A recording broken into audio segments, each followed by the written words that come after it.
Hey guys, it's me, Drew Pendous. Superheroes are my favorite thing in the whole wide world. I even became one after some magic ink spilled on me. Awesomest day ever.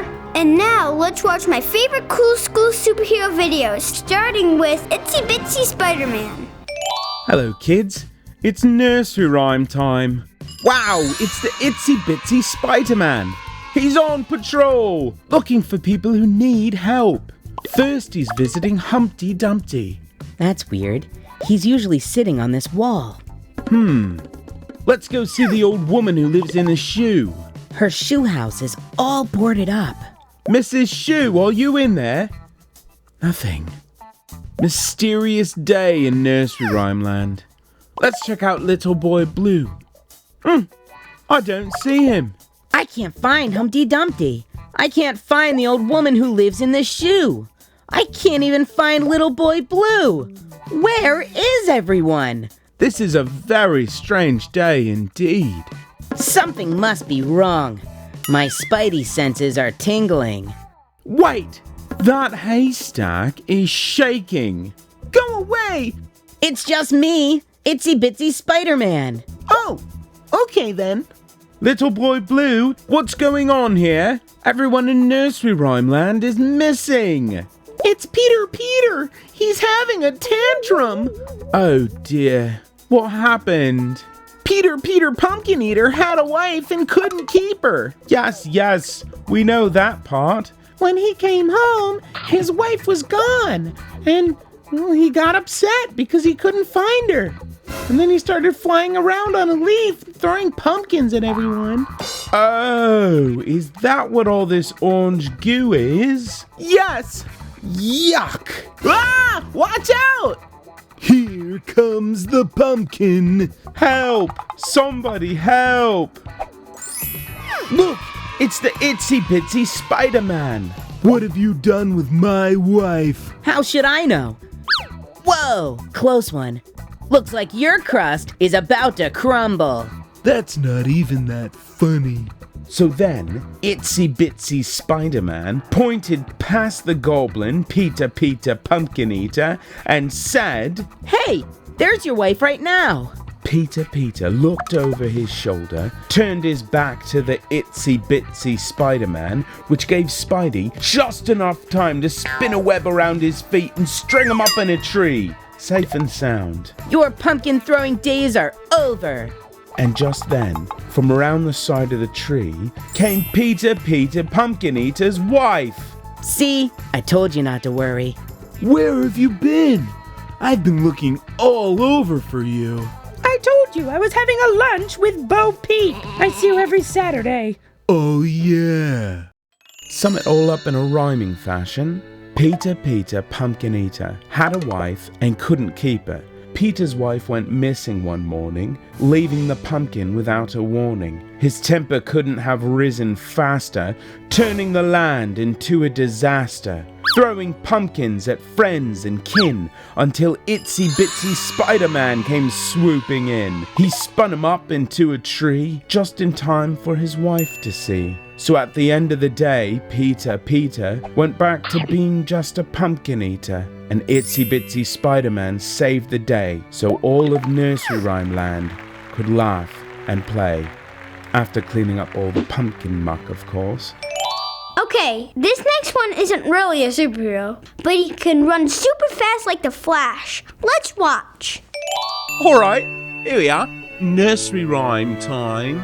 Okay, children? This guy Jack, right? I know him. Great guy. Kind of nimble. Really quick. He's this sort of like bouncing on your toes kind of guy. He decides, oh, here I am. I'm Jack. I'm so nimble. I'm so quick. I'm gonna jump right over that candlestick. And he did. It was pretty fantastic. But if he would have just jumped a little higher, he wouldn't have caught his pants on fire. Ow, hot.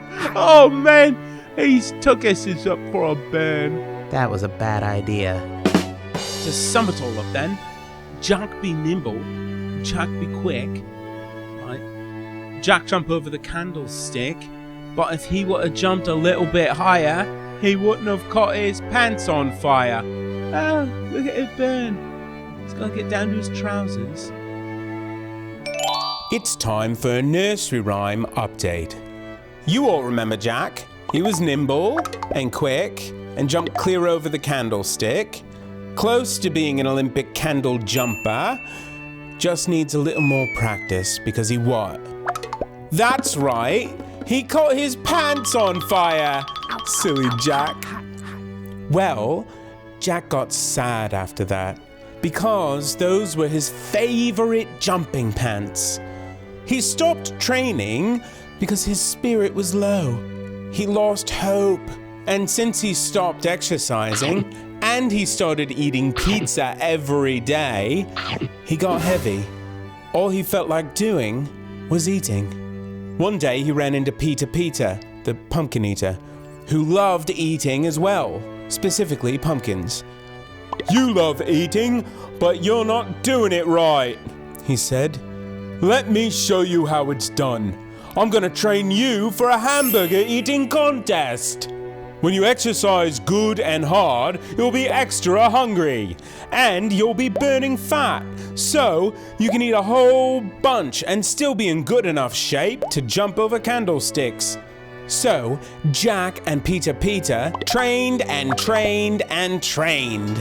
They ran 10 miles on Mondays, biked 30 miles on Wednesdays, and did push-ups, pull-ups, and sit-ups with Mr. Itsy Bitsy Spider on Fridays for weeks and weeks on end, until they were so hungry that they won the hamburger eating contest by eating 106 hamburgers in 25 minutes.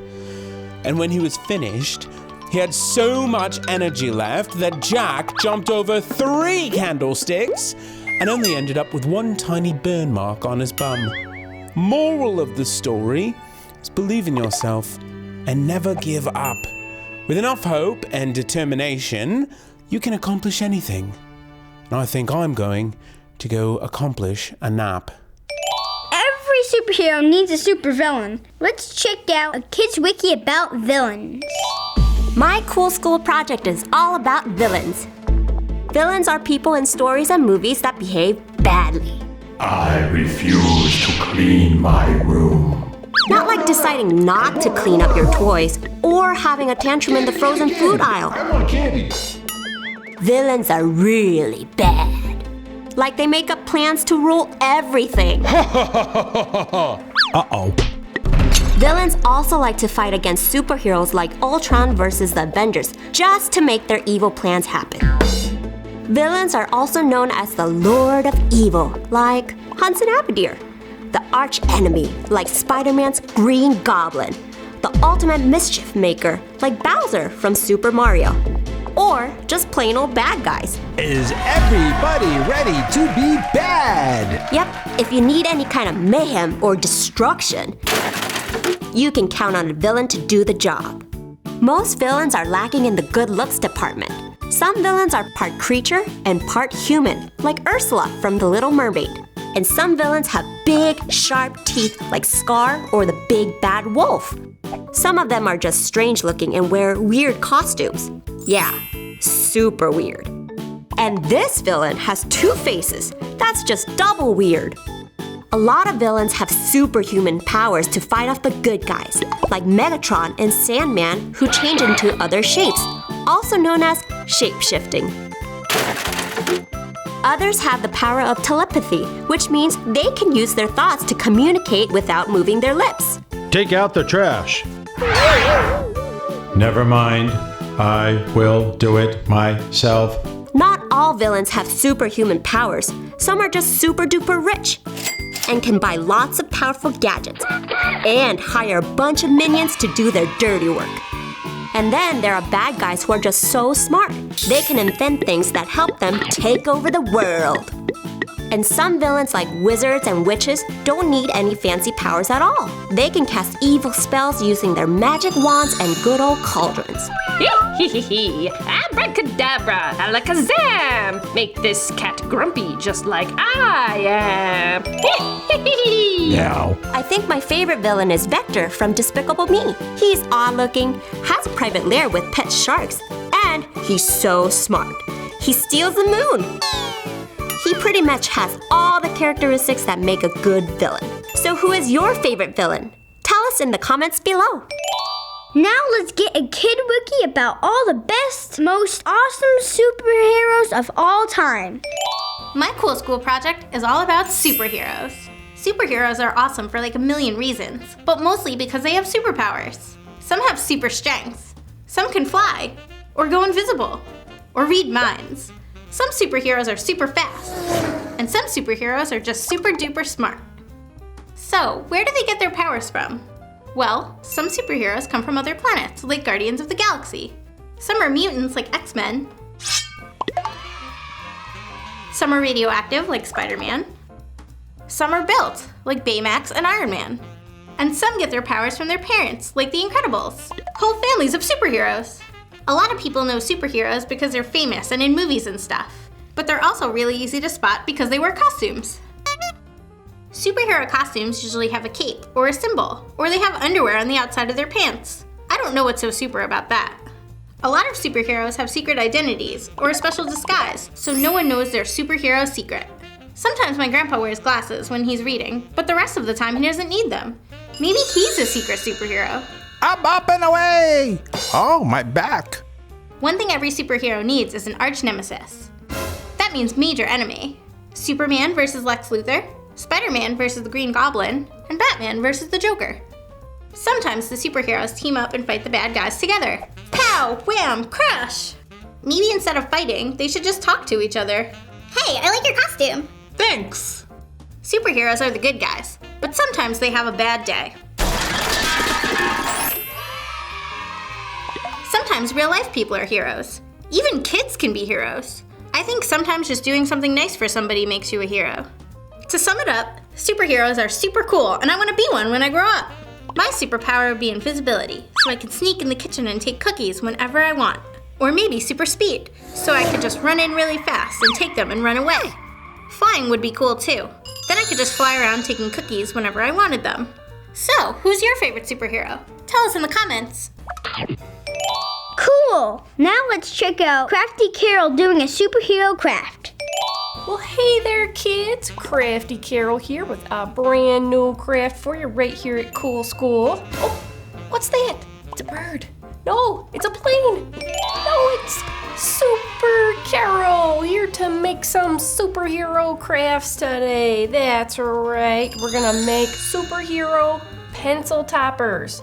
So what do you need to make this craft? Let's go down the list. I got scissors, I got some red and black felt for my capes, I got some yellow construction paper, pencil top erasers, I got some pencils, a marker, and some glue. Put on your capes, get your shields, and let's get crafting. Alright, so let's get started with our Batman pencil topper first. First thing I want to do is measure out my piece of felt here. So I'm going to take this eraser. I'm just going to kind of roll it over until I see I can get my eraser 100% covered. I'm just going to cut out that size of piece of felt. See how if I roll it up, it covers the eraser? That's what you want. Okay, now I'm going to cut out my bat ears. Cut 2 triangles until I got a little piece like this. See? Okay, so we got our ears cut out right here. We've got our eraser. Now we're just going to glue this onto this. Get it all smothered in glue. And I'm just gonna wrap this around. And I got that glued on, and look at that. I got a Batman head right here. Bat head. All right, so I'm just gonna set that aside right there. He's gonna look over my crafting table and know what kind of crime we would have around here. Maybe somebody comes along and tries to steal my crafting supplies. So the next thing we're gonna do is we're gonna make a cape for our little Batman, our little cape crusader here. I'm just gonna start with a rectangle of felt, and then I'm gonna make this into more of a triangle. Not quite a triangle, but almost. And then to make a hole for our pencil top, I'm gonna fold over the top, and then I'm gonna make just the tiniest little cut there, just the tiniest that your pinky finger will barely even fit through. We're almost done with our Batman pencil topper here. I add a little bat to this yellow. I'm just gonna freestyle it. Okay, that's looking pretty awesome. All right, so I'm gonna take a yellow pencil here because, you know, Batman's colors are yellow and black. I'm gonna take my cape, just gonna pop that. That's why we have that just tiny little hole. Now let's just pop this right on top. Check it out. Oh my gosh, it's a super pencil. So now let's make a Superman pencil topper. Why not? Let's go ahead and make the cape. You pretty much know how to do that. Remember, we're gonna fold it over at the top and then we're gonna make the tiniest little cut right there. Oh, it's so tiny, it's so cute. All right, so that's our cape. Batman, watch that. Don't let the Penguin or the Joker come along and steal Superman's cape. So then I'm gonna take a black pen here. I'm just gonna draw a Superman face. So Superman, it's all about the hair. You know what I mean. He's got that little swoop, that little curl that hangs down right there. He probably spends hours trying to get that curl just right. Using all of Lois Lane's mousse and hairspray, trying to get that perfect little curl. When you see pictures of Superman from the comics, he's always got a stern mouth. Guess there's no smiling when you're a superhero. I don't know why they never smile. The Joker smiles. I don't know why Batman or Superman can't smile. I mean, you know, he's crazy. He's a little bit Looney Tunes, but you know, he's got a smile on his face. And there you go. We got a little Superman here. We're gonna need a shield. That's why I got this yellow construction paper. And to make the Superman shield, just a little. Oh my gosh, we're dealing with shapes again. What's this shape called? And I'm gonna take my red marker here, and I'm just gonna outline my shape with an unknown name, and then I'm gonna draw an S in there. And let's cut that out. It's super tiny, so be careful. And I'm just gonna glue that onto our Superman. Check him out. All right, he's starting to look super. He's got a shield and everything. I'll put my cape on.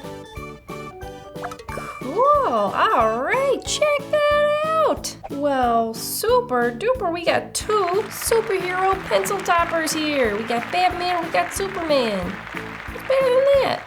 Well, you probably tell me in the comments. Superman comes to save the day, and then Batman shows up, and he's all. She also did a Batman egg. Well, hey there, boys and girls. Today I got a super duper craft because it's a superhero craft. I'm gonna show you how to make a Batman egg. I already got my egg painted black. Got a little black stand to put him in. I made his little bat cape. This was so simple, it's just construction paper taped together here with his little bat mask that I just cut out of construction paper, and I glued on some googly eyes because, you know, Batman's just cuter when he has some googly eyes. And then he's got a little yellow bat belt. So I'm just gonna put that on, it's super easy. All right, ooh, I need the tape. I think I'd be prepared. I was a Girl Scout for crying out loud. I was only there for the cookies though. So, just a little bat belt. Perfect. I got a little extra on the belt, so I'm just gonna snip that off. All right, so his bat belt's on. Let's make this a Batman egg. And bat egg. And there you go, a superhero Batman egg. Now you can make a Spider-Man egg. You can make a Captain America egg with his little shield. You can make a Wonder Woman egg. There are so many superhero possibilities. And finally, the best superhero of all, me! It's time for the adventures of Drew Pendous and his Mighty Pen Ultimate. After being covered in magic ink, Drew gained the superpower to draw anything that he imagines and save the day. Good morning, class. Today we're talking about dinosaurs. Scientists have theories, but no one knows for sure how the dinosaurs disappeared all those millions of years ago. Wow! There was Drew in the land of the dinosaurs. He had to save the dinos from extinction. Then he saw it. A monster mega robot lizard from outer space. It was knocking over all the trees and freezing the oceans and rivers into ice. Brrr, it's freezing. The dinosaurs were not happy. Hey man, you're wrecking our planet. How are we supposed to live when you're turning everything into ice? Yeah, it's freezing. But the monster mega robot lizard didn't care. It just laughed like this. And then it started to freeze the dinosaurs too. Even the Tyrannosaurus Rex was defenseless against it. There was nothing he could do. I give up. I need a blanket and some hot cocoa. Drew knew what he had to do. It's time for the Stupendous Drew Pendous and his Mighty Pen Ultimate. I need the horns of a Triceratops, the wings of a pterodactyl, the strength of a T-Rex. Wait, no, the arms are too short. Oh, and a super shield of metal with marbles that fly out. With my awesome new super suit, I'm ready to save the dinosaurs. First, Drew flapped his pterodactyl wings and flew towards a spaceship. He used his shield to deflect the ice coming from the monster robot alien. Back off, monster robot alien! I'm warning you! So Drew used his Triceratops horns to break off the ice cannon. Then he shot the beams of ice back at the robot. Ah! Okay, time for the marbles. Whoa! And now to finish you off, I just need a super powerful arm. Bon voyage, you lousy robot! Drew, honey, Yeah, Mom? you need to clean your room. But Mom, I'm kinda in the middle of saving the dinosaurs. Well, you should have thought about that earlier. Clean up this instant, young man. Ugh, okay, fine. Oh. And that, kids, is why there are no dinosaurs around today. Moral of the story, kids. Remember, clean your room before you start saving any dinosaurs. Hey kids, click here to see Miss Booksy read Alice in Wonderland. Ah! And don't forget to subscribe. Bye-bye.